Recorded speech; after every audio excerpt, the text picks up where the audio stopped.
Hey guys, welcome back to the channel. Appreciate you guys tuning in and welcome if you're new.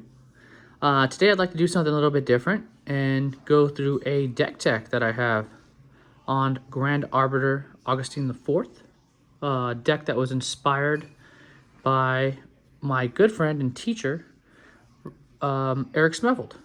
I even got this card autographed by him, and I'll be displaying this deck tech in honor of him. There's a few tweaks in it since it was first created, a little bit of my touch, but we'll see what his critique is after that. All right, guys, let's get started here. I'm going to put this down for a second. We'll start with the creatures first. Okay, the deck has 13, no, I'm sorry, excuse me. It has 14 creatures, one being the Commander, Grand Arbiter. White spells you cast cost one less to cast. Blue spells you cast cost one less to cast, and spells your opponent cast cost one more to cast. I mean, this card right here is, just a representation of the style that I like to play. I like to give myself an advantage while giving my opponent a disadvantage and making it kind of tough for him to get out of a hole when starting a game, especially when you can get a Jeweled Lotus down to start with some artifact support and either white or blue mana. It's just completely busted. Next, we have Brawl, Chief of Compliance here. Also complements Grand Arbiter very well. Once you cast Brawl, essentially if you have Arbiter down already, you just cost one blue. And instant and sorcery spells you cast cost one less to cast. Whenever a spell or ability you control counters a spell, you may draw a card. If you do, discard a card. Also, just busted. Next, we have Hole Breacher out of the new Commander Legends set.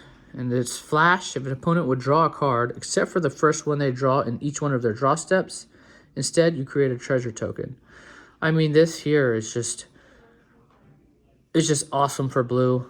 An already busted color in my opinion, and then you add this to the mix is just crazy. I've got Helioid Suncrown in here as well. This deck has the ability to create infinite mana with Dramatic Reversal and Isochron Scepter. And we also play Walking Ballista in the deck.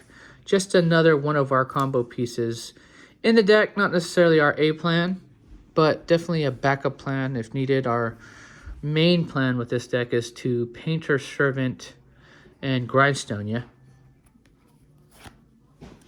We've got Serra Ascendant in the deck as well.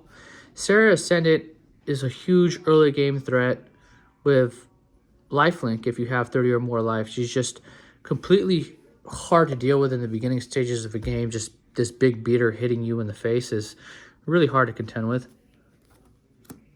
Next, we've got Consecrated Sphinx. Flying, and whenever an opponent draws a card, you may draw 2 cards. I've got a great story about this card that I won't go into it in this video. But I had, a very big learning experience with this card, especially when you have this thing in play. Don't ever wipe your board. Next, we've got Snapcaster Mage. Flash, and when Snapcaster Mage enters the battlefield, target instant or sorcery card in your graveyard gains flashback until end of turn. The flashback cost is equal to its mana cost. I think the recursion in this deck is important. Being able to flash this guy out and cast an instant or sorcery card from your graveyard is a very big advantage with this card. I mean, it's just this and Mystical Sanctuary. It kind of does the same thing. I'm very happy to have this in the deck. Thassa's Oracle. When Thassa's Oracle enters the battlefield, look at the top X cards of your library, where X is your devotion to blue. Put one on top of them, on top of your library, and the rest on the bottom of your library in a random order. If X is greater than or equal to the number of cards in your library, you win the game. kind of self-explanatory why I have this in here. If I have the Painter's Servant in play with Grindstone, I can Grindstone myself and then play Thassa's Oracle, essentially giving me the win in a big game. Aven Mind Sensor. It states flash, flying. If an opponent would search their library, that player searches the top 4 cards of the library instead. This shuts off our opponent's ability to search their library, only allowing them to search the top 4. Thieving Skydiver. Kicker, X. X can't be 0. Flying. When Thieving Skydiver enters the battlefield, if it was kicked, gain control of target artifact with converted mana cost X or less. If that artifact is an equipment, attach it to Thieving Skydiver. A great new card from Zendikar Rising. Essentially, gives you the ability to steal your opponent's artifact when it comes into play. And it also flies. And the ability for it to be even cheaper with Arbiter. I'm just very excited to play this card. Haven't had the opportunity to play test it too much, but I think it definitely fits in the deck. Skyclave Apparition for 2 white and 1. When Skyclave Apparition enters the battlefield, exile up to 1 target non-land, non-token permanent you don't control with converted mana cost 4 or less. When Skyclave Apparition leaves the battlefield, the exiled card's owner creates an XX blue illusion creature token where X is the converted cost of the exiled card. I think this card is cool in the deck. I may swap it out for Ethereum Sculptor. But I think it's important to have a way to exile some of your opponent's threats. But we'll see here if it fits. Again, a little bit more play testing needs to come in. Next, we have Dranith Magistrate. For white and 1, your opponents can't cast spells from anywhere other than their hands. If you get this card out in early game, this is a huge threat, you guys, for your opponent. Because essentially, they can't cast their commander. And if you shut your deck should be based around your commander. And when you shut their main all-star out of their deck off, I mean, this becomes their main point in which they need to get rid of this threat. I mean, I love this card. I think it's, completely, like my cousin from Brazil would say, busted. Next, we have Painter's Servant, one of the deck's main combo pieces.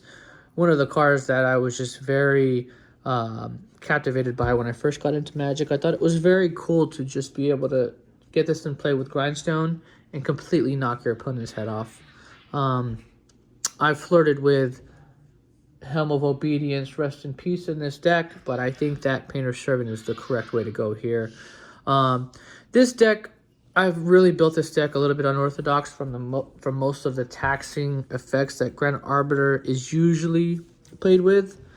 But this is the style that I like the most with Arbiter. I like that it's different. And I've stuck to that. Truly have. A lot of people try to influence the fact that maybe I shouldn't play Painter's Servant in the deck, but again, that's the beauty of Magic, being able to play what you want in your decks. And then I've got Walking Ballista. Like I said, it combos beautifully with Heliod. And when I get the infinite mana there, it's just, it's just a machine gun at the table. Next, we'll go into the artifacts. The deck runs 15 artifacts. Let me get them for you guys. And we'll start off with the beautiful Jeweled Lotus here, full art foil. For 0, you can sacrifice Jeweled Lotus and add 3 mana of any one color. Spend this mana only to cast your commander.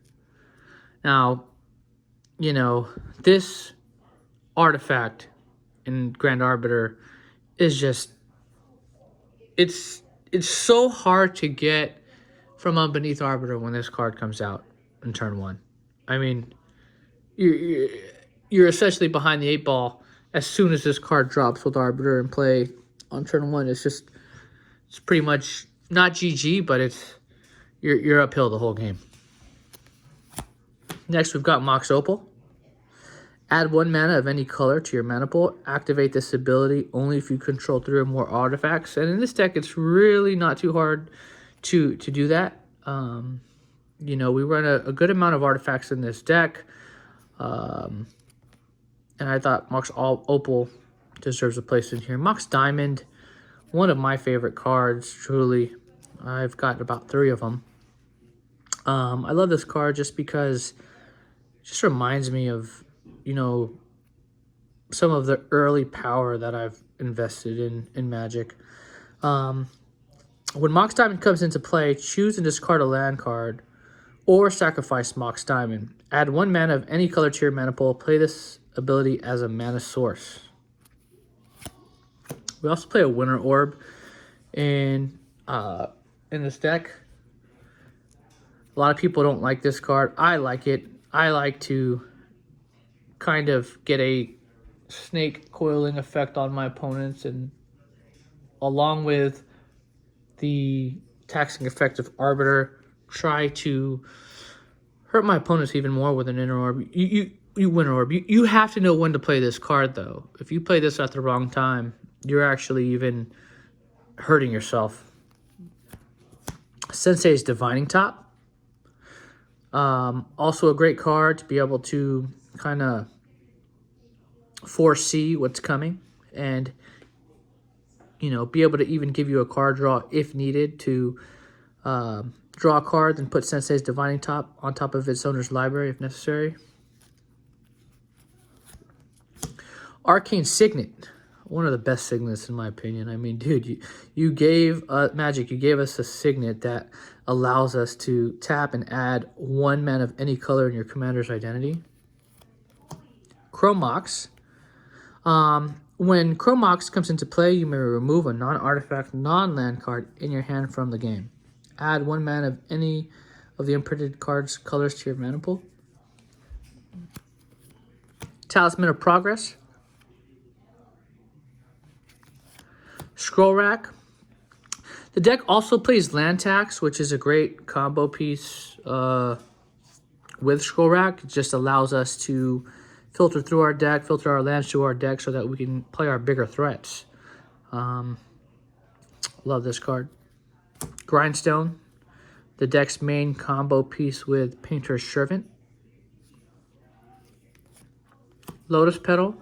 I think Lotus Petal is huge. I mean, from all my experience playing Arbiter, Lotus Petal gives you that advantage to be able to get that second color you need for Arbiter out if Jewel Lotus isn't there. So if you've got Mana Crypt and you've got a blue island, then you can use Lotus Petal to sacrifice Lotus Petal for white or vice versa and get Arbiter into play turn 1.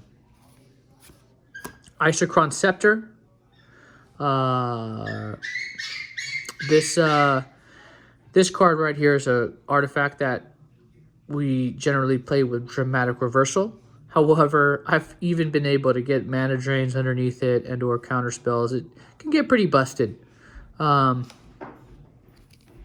move on. Grim Monolith. Grim Monolith does not untap during your untap phase. Add 3 colorless mana to your mana pool. Play this ability as a mana source. You can pay 4 to untap Grim Monolith. We've also got Power Artifact in here, which combos with Grim Monolith to give you unlimited colorless mana as well. Mana Crypt. I actually really like the new full art foil Mana Crypt from Double Masters. A lot of people don't like the artwork. I actually like it, and I think it even looks better in foil. I'm very happy to have this card. And then Soul Ring.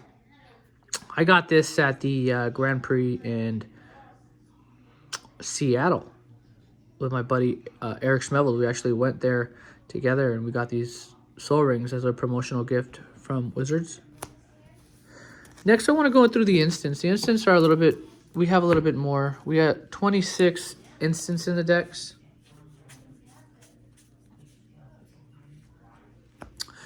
We'll start with Mystic Confluence.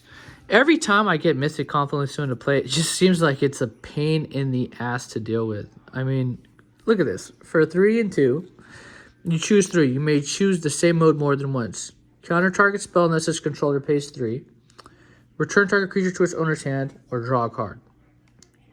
I mean, dude, you get Mystic Confluence into play. It's very disruptive.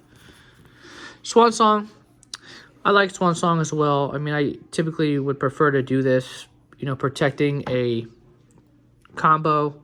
I don't really like a 2/2 bird flying at me if I don't have anything to deal with it. Brainstorm. Again, the new artwork on this Brainstorm from Double Masters, I think it's wicked, wicked cool. Fierce Guardianship. I've been very excited about this card since it came out. It's essentially a free counterspell when your commander is in play. I mean, it's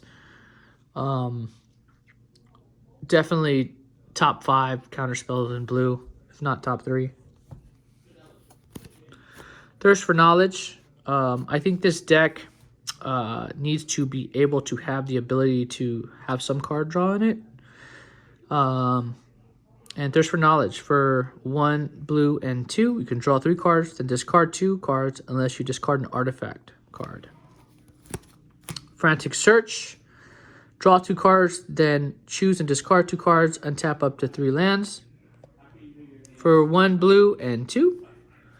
Again, it's extremely busted when you can have Grand Arbiter out and you're doing these effects for a lot cheaper. Whir of Invention. Improvise. Your artifacts can help cast a spell. Each artifact you tap after you're done activating mana abilities pays for 1. Search your library for an artifact card with converted mana cost X or less. Put it on the battlefield, then shuffle your library. Another way for me to grab the artifacts that I need in play when needed, whether it be Grindstone, Painter's Servant, Isochron Scepter, you name it. Then we have Mana Leak. I love this card because for 1 blue and 1, counter target spell unless its caster pays an additional 3. And not only that, but when I have Arbiter out, I'm playing this for 1 blue, and you're in trouble because essentially whatever you're trying to counter my Mana Leak with to defend your spell, it's just costing you way too much. Argivian Find. This was a card that Eric thought was very important in the deck to be able to recur some of my threats that are missing from my deck, like Painter's Servant or any artifact that I need that's essential for the deck to run. Spell Pierce. Counter target non-creature spell unless its controller pays 2. Stroke of Genius. Target player draws X cards. Muddle the Mixture. Counter target instant or sorcery spell, and I can transmute for 1 and 2 blue. I can discard this card, search my library for a card with the same converted mana cost as this card, reveal it, and put it into my hand and shuffle your library. Play this only as a sorcery. Dovin's Veto. This spell can't be countered. Counter target non-creature spell. I think this was an auto include in the deck. Being able to have the ability to have a spell that can't be countered, especially a counter spell, is huge. Deprive. As an additional cost to cast Deprive, return a land you control to its owner's hand. Counter target spell. I think this goes great with Mystic Sanctuary. I think Brian Weissman also pointed that out in the past. Definitely very, very lethal when together. Remand. Counter target spell. If that spell was countered this way, put it into his owner's hand instead of that player's graveyard and draw a card.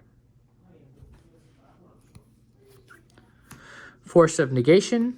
If it's not your turn, you may exile a blue card from your hand rather than play this spell's mana cost. Counter target non-creature spell. If that spell is countered this way, exile it instead of putting it into its owner's graveyard. Counterspell. The classic counterspell. Can't go wrong. Sword to Plowshares. Exile target creature's controller against life equal to its power. What about that full art foil? I mean, it's absolutely beautiful, guys, from Commander Legends. Definitely one of my favorite cards. It's interesting. He's using a hoe, though, instead of a sword. It's very interesting. Mana Drain. One of my top 5 favorite blue spells in the game. Counter target spell at the beginning of your next main phase. Add an additional amount of mana to your mana pool equal to that spell's mana cost. Busted. Dramatic reversal. This goes very well with Isochron Scepter, giving us the ability to untap all our permanents. Cyclonic Rift. Another one of Blue's top 5. I love the Cyclonic Rift, my opponents. Impulse. Look at the top 4 cards of your library. Put one of them into your hand and the rest in the bottom of your library. Shuffle your library afterwards. Mystical Tutor. Auto include. Pact of Negation.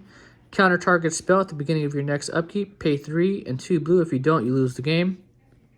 Dude, I've won games from people forgetting to pay those costs after they play a Pact of Negation. And I'm just quiet until they do it. And then boom, they draw the card and forget to do their requirements, and it's game over.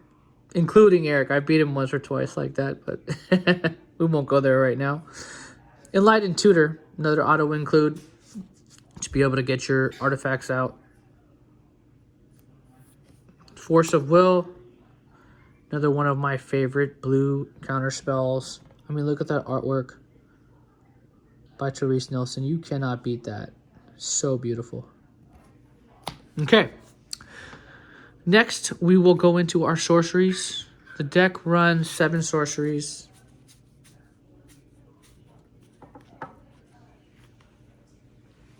And we'll start off with Fabricate. It's very important, Eric emphasized, to be able to get the artifacts that you need in play for this deck to work. Fabricate reads, search your library for an artifact card, reveal it, and put it into your hand, then shuffle your library.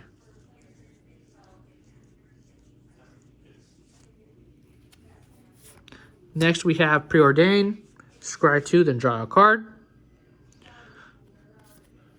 And then Time Spiral. This card is one of my favorites in the deck. Just to be able to replenish my hand and then untap up to 6 lands. Busted, especially when I can do it for cheaper than 6. Remove Time Spiral from the game. Each player shuffles his or her graveyard and hand into his or her library, then draws 7 cards. You untap up to 6 lands. Transmute Artifact. Beautiful artwork there. I love it.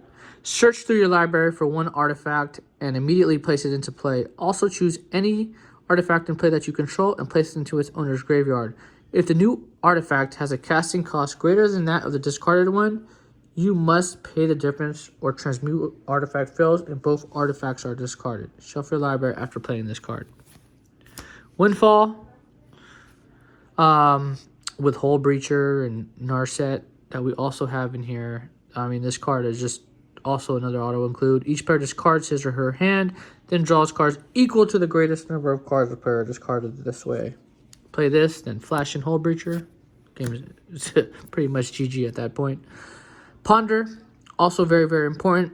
Look at the top 3 cards of your library and put them back in any order. You may shuffle your library and draw a card.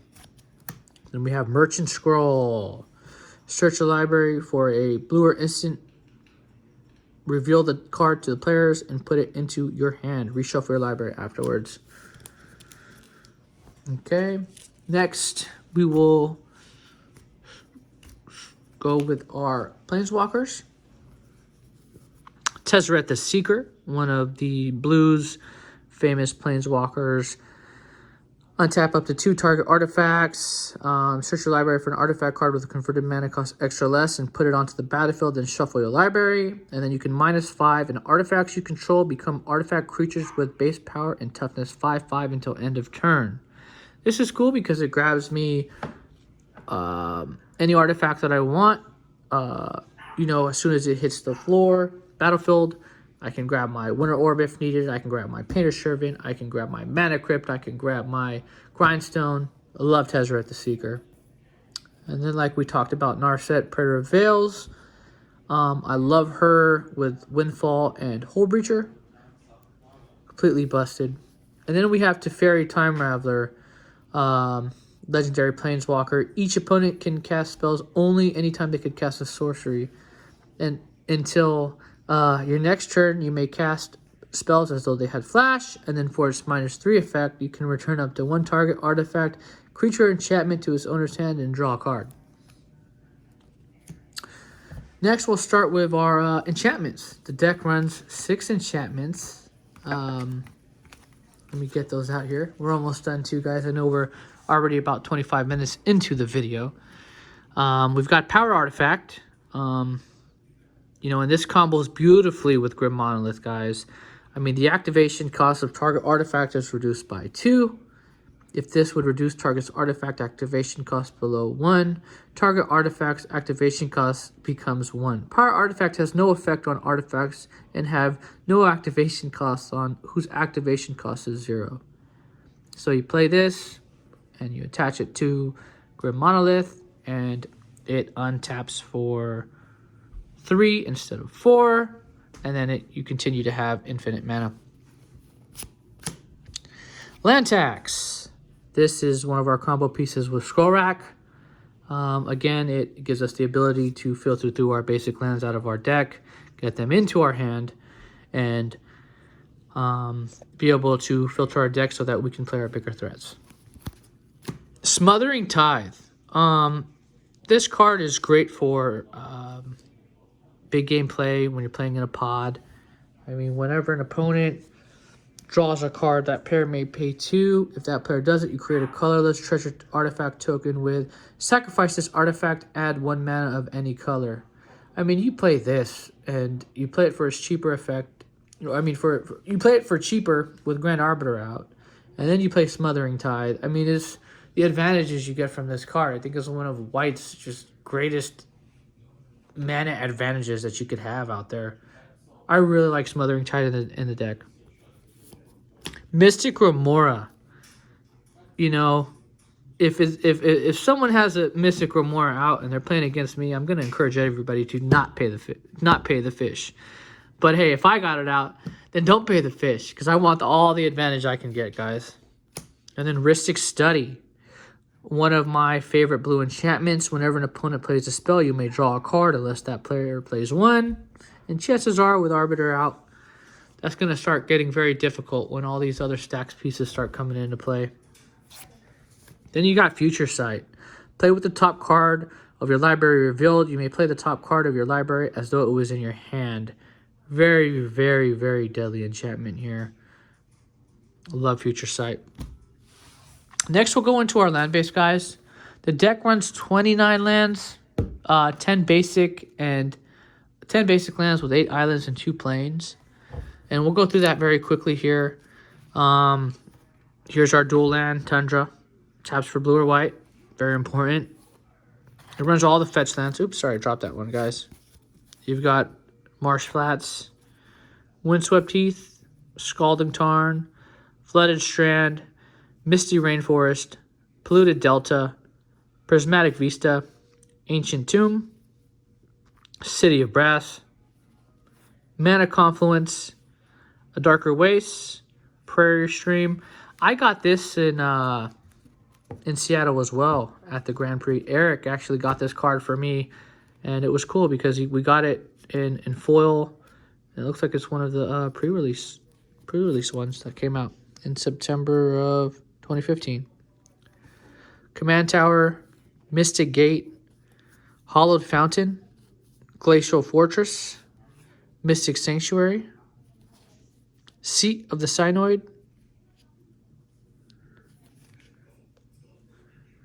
then we'll go into our basic lands, and like I said, 2 plains and 8 islands. Well, guys, thank you for tuning in to my channel today and sitting here patiently while I go through my deck tech. Again, if you guys have any opinions on what you guys think should be in here or what shouldn't, gladly drop it down in the comments. And like I said, I'm considering Ethereum Sculptor in the deck, as well as Karn, Planeswalker that can grab one of my creatures out of exile, or a card and play out of the game that's in exile, just in case Painter's Servant gets exiled. And thank you. I mean, we put a lot of play testing into this deck. There's always room for improvement, though. And again, I appreciate you guys for tuning in, and I'm looking forward to hear your guys' feedback. Thanks, guys.